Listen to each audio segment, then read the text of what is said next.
Hi guys, so I'm back with another video. So this time I want to elaborate on what I said last time. So it's about grahas within and outside. So yeah, I think there is a little bit of a distinction. So there are certain things that I have realized. So when it comes to the grahas within, when I presented the ideas of Mercury, Venus, and Mars, they seem to be quite accurate because it's about inculcating the attributes within, as well as a little bit of genetics. But when it comes to the grahas outside, I remember that when I was in Netherlands at T. Windhoven, there was this book that they used to talk about, which is the culture map. So it's about, I think the grahas outside, they are mostly about, if you delve deep into it, about cultures and how they interact. And so by invoking this concept of grahas, I can say that gunas or tamas, rajas, and sattva, they have a basis in reality because they are about grahas. And that also implies that nadis and doshas to have a basis in reality. It's something I have written in my book, but it's like, it's what I want to talk about. So, however, it's like, as I said last time, that beyond the grahas lie the nakshatras, which is the domain of Shiva, which is like the moon. So the grahas outside, they need to be established in the society. So that's what I talk about. So when you try to establish the grahas within, its genetics and hard work, and yoga and ayurveda describe that.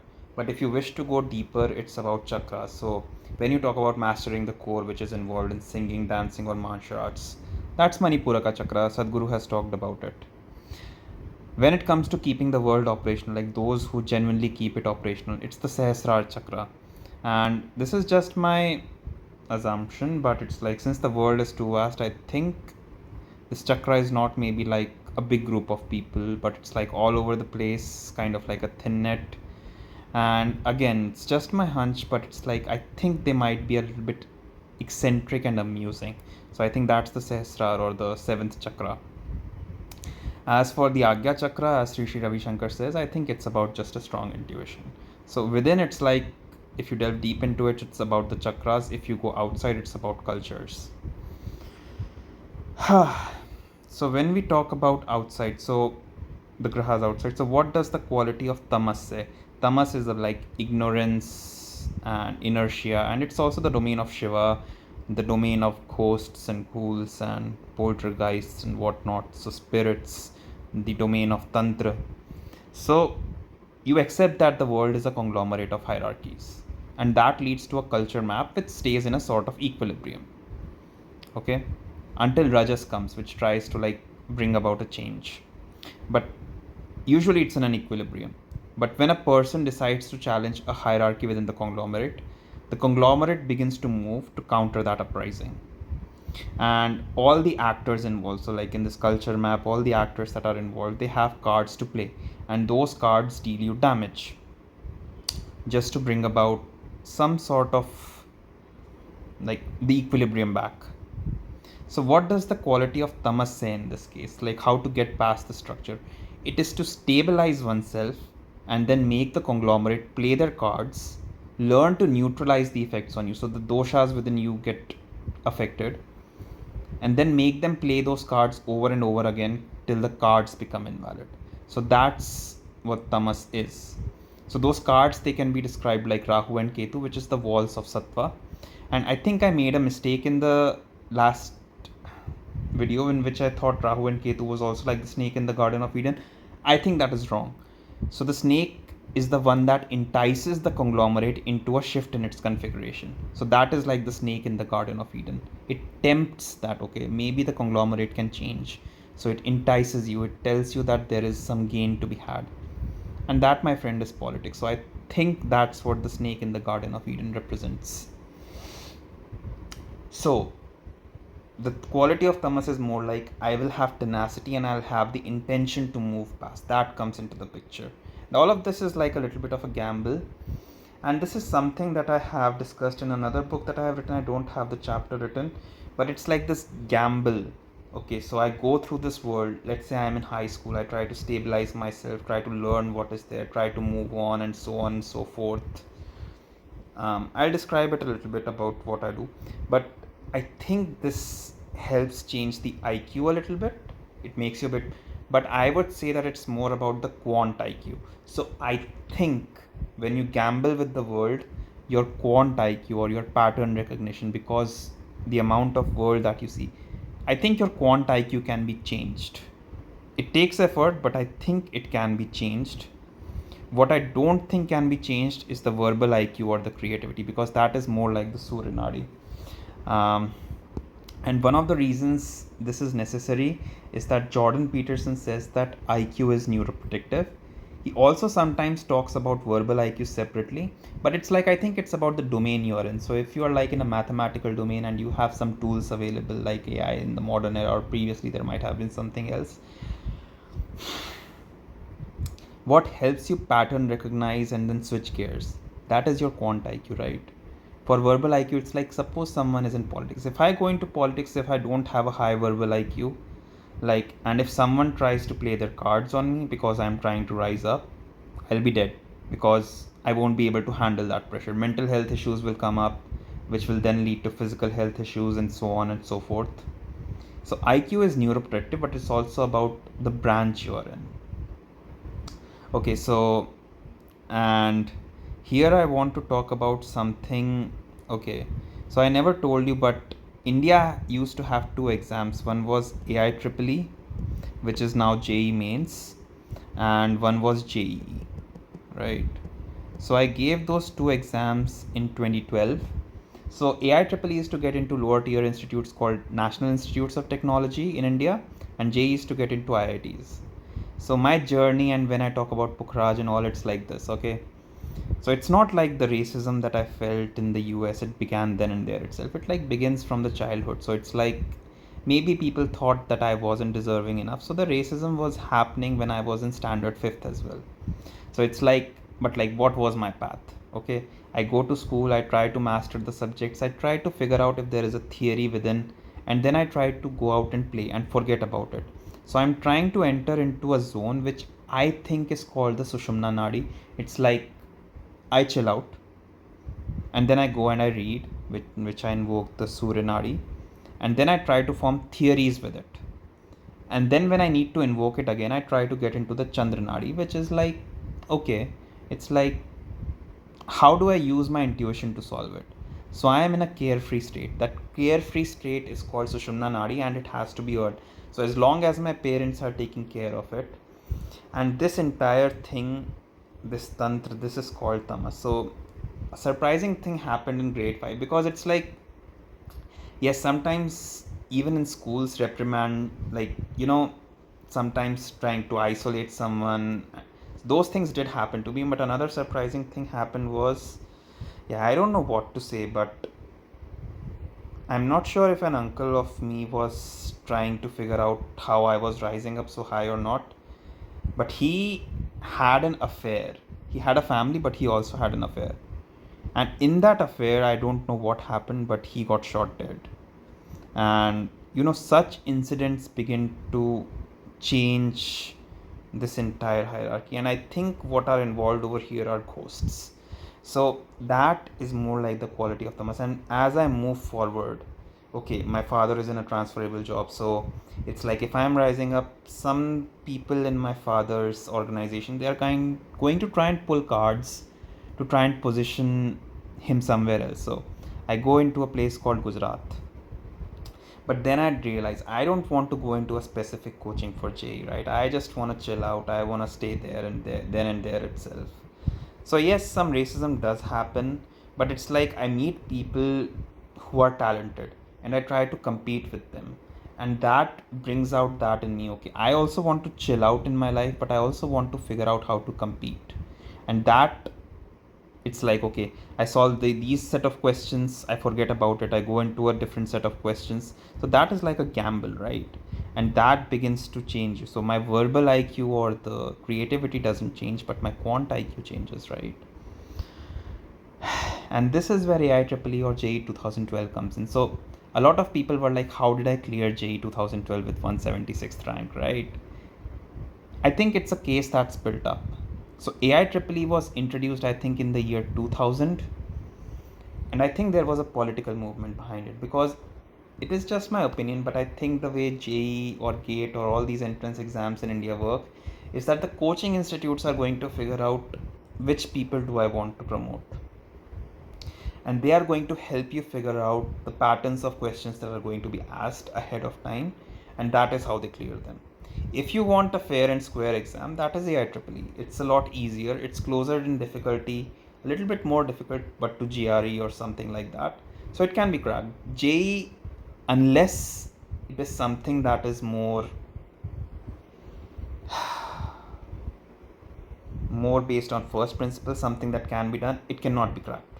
Okay, so you have to build up a case, and I'm not saying I'm the only one, so there is like a political force behind it, and I try to make a case that give me a chance.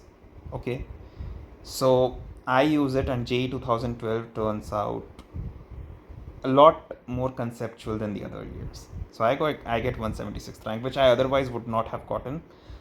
I don't even know if I could have cleared JEE. I definitely would have cleared AIEEE. I got AIR 32 in it. There is no way I would have had a rank greater than 50 or 100 in that. But this was a different case, right? So there are a lot other exams like KVP, Physics Olympiad and all. So you just keep on giving these exams, you try and make a case, and that political force helps you get in. Okay, that is the quality of Tamas. Beyond this stone that I called Pukhraj, beyond the worship of Bajrang, like just beneath that, what is the quality that is there? It is the quality of Tamas, right? And so as you move on and so forth, so it's this political movement, and then there is another political movement which is going on in the West, right? So what led to AIEEE is like a shadow of what is happening in US. So US tries to encourage people to get educated, even though I think it's external forces that try to increase the tuition fees for those people, but I think US tries to keep education such that everyone can get educated, and I think it's a very noble cause. But so this will resonate with that, right? And that is OpenAI. So then you look at these series of events, like COVID happened, then the layoffs happened, and then OpenAI came forward, and now people are trying to say that, like, Suchir Balaji, the guy who committed suicide, who was an ICPC world finalist, he was like, OpenAI is violating the terms. I mean, why are you after OpenAI, right? So it's like these sequence of events. If you look at it, it's like you will realize that COVID was a political move. Okay, so this conglomerate of hierarchies, how it moves and how you navigate them. If you wish to move past it, that entire thing is called the quality of Tamas. So it's like you position yourself well enough. Okay, once I get into IT, I have to figure out a way out. Somehow there is an opening to Penn State. Why it is there, I don't know. Why only Penn State offers tuition stipend, like PA-ship to some people from IIT or other talented mechanical engineers, I don't know. Okay, why the world is structured that way, I don't know. But the way you get there is through the quality of Tamas, right? So people who let me pass IITD, even though you could make it such that I couldn't even pass IIT, but I did, right? And I did it with 9.5 CGPA. So that convincing that is there, which because of which you invoke the politics to help you get through, that is the quality of Tamas. There are certain luck factors that happen which Pukhraj brings in, or Brihaspati or Jupiter, but that's a separate issue. But here's the thing, and it's also how my life plays out. So at TUE, I was like, okay, this is the end, right? I won't be able to get past it, and so on and so forth. And I'll get to. But as soon as I left TUE, Suchir Balaji committed suicide, and because of that, another movement happened. And then some people started to say that lead code is about memorization. So because of that, I got an opening into my company. Because of that, I could say that, okay, maybe the KPIs or the PRs don't matter, and I will work at my own pace. So this entire political movement that happens. So another thing I would talk about this conglomerate of hierarchies. Let's consider Brihaspati, which is education. So in India, you can build up a case for yourself so that you can get into IITs.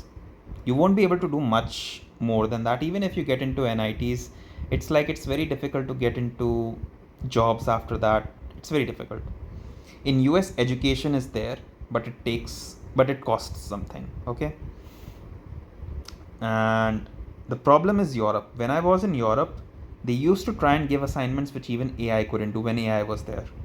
So it's like there is this asymmetry in Brihaspati across continents, right? So that is something that culture map decides, or that is something that Tamas lets you navigate through. So suppose I wish to go outside. Suppose I wish to go into Europe. It's like, what is standing in my way? In my current job, what tactics can people use to show me down? They will say that, okay, you are not good at interviews, you can only solve easies, maybe some mediums and hards, but with guidance. You are not good at competitive programming. But if they keep playing these cards over and over again, where do they go? Okay, the proof is ICPC. In ICPC, the best teams can solve the first question in 5-10 minutes. And that is the benchmark for intelligence. But that conflicts with the idea of IQ, because IQ can be described using working memory, short term memory, long term memory, and we are all human beings. So there is a difference, but it's not that much, right? When they say you can never solve it, but someone can solve it in 5-10 minutes. So you have to make them play those cards. And if you are in a job, if you have decent political support, I'm not saying don't work. Try to get into that Surinari, try to get into that zone to learn the job. But then try to zone out a bit. Because people are going to play politics. If you always stay zoned in, when they play context switching on you, you're going to lose your mind. And then they are going to say that this is a stupid guy. Okay, that's the entire politics. It's like saying that someone is stupid. So you need to make them play those cards over and over again. And that is where the time period comes in. I think the time period for this, so if we call these tactics a sort of Rahu Ketu, I think one cycle of this is about 5-6 months. Yeah. So, and why it's 5-6 months, I think it's also the probationary period. So it's not like it doesn't have a basis in psychology or all, but I think it's about 5-6 months. So if people don't want you in, first thing, they are not going to let you in through the interview. But suppose you say that you have domain expertise, somehow you get in. Then about 5-6 months in, if they don't want you in and you are still there, they're going to begin to escalate. Okay, because since this is a nexus, okay, it's a conglomerate of hierarchies. And in the next 5-6 months, they are going to try and escalate again. So you have a window of opportunity in which you can zone in, learn the job, and then learn to zone out. So that is also what the Vishuddhi Chakra is, right? So when I was in Boston, I was learning how to dance. During COVID, we used to have these Zoom meetings, and a girl was a psychologist, and she used to deal with criminals. And this is what she said.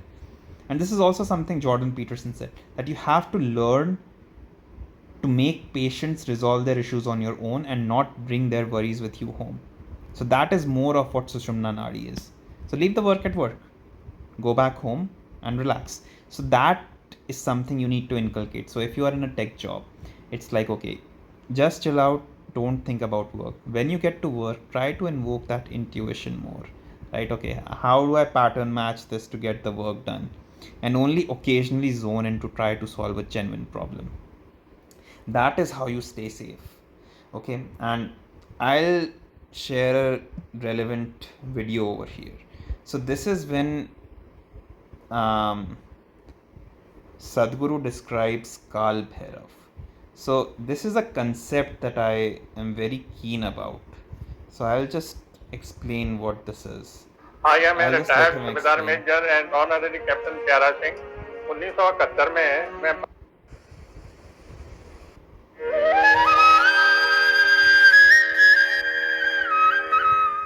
How to throw light and darkness? It's about Kal Bhairav. Kal Bhairav means the dark one. That's one aspect of him. We shouldn't throw light on him. It is seen in many different ways. It is a deadly form of Shiva. When he went into a destructive mode, not of destroying this or that, of destroying time. See, all physical realities exist within the span of time, isn't it? If I destroy your time, everything is over. See, right now your clock is ticking lup-dup, along with your watch, something else is ticking inside, right? Suppose we fast forward everything, we just over, isn't it? So, Kal Bhairav means just that. Because most people do not choose to live in a great manner. They have an aspiration, at least they want to die in a great way. Yeah, I won't go further into this, but yeah, that's mostly what I wanted to talk about. So it's like,